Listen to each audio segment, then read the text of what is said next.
Za radno mjesto Ivana Gašpara, barem kada je riječ o pogledu koji se odavde pruža, mnogi bi se mijenjali. Na dlanu mu je Šibenik s morske strane. Prema mnogima grad iz najljepše perspektive. Tik do signalne postaje Jadrija na kojoj je zaposlen tvrđava je Svetoga Nikole, spomenik nulte kategorije, a plavetnilo mora i neba posvuda.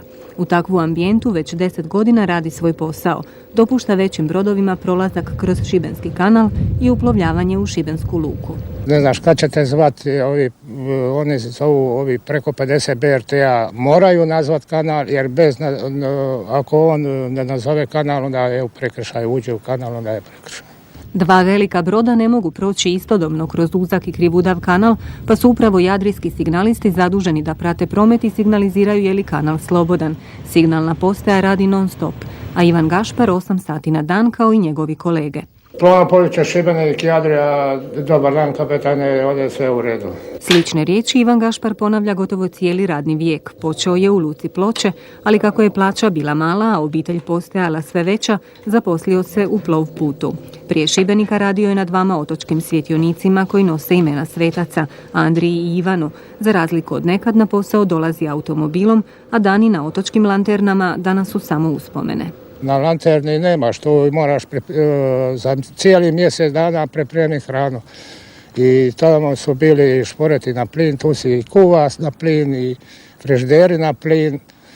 I onda si mora imati bar najmanje 4 do 5 boca plina puna i hrane i brašna se kupovalo za mjese i kruh, jer ne moraš ti sa lanterne kad zapuše veliko jugo i ne moraš ići na kraj. Iako je obitelj bila s njim koliko je mogla, pa je tako kćer već 15 dana nakon rođenja doveo na Svetoga Andriju, gdje je ostala do 3. godine života, pamti i samoću. Život bez obitelji, bez supruge, sina, kćeri, roditelja, prijatelja, bez kina, kazališta, trgovina. Neko zavoli, neko ne zavoli, neko ne može biti, neko može biti.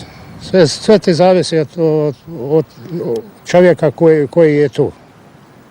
Eto.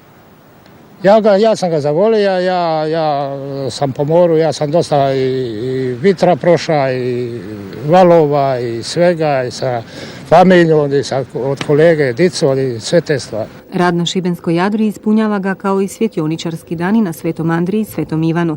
Želja mu je ostati u Plovputu do kraja radnoga vijeka u Šibeniku, ali i da danas treba spakirati kufere i otići na neki daleki svjetionik ne bi mu teško palo.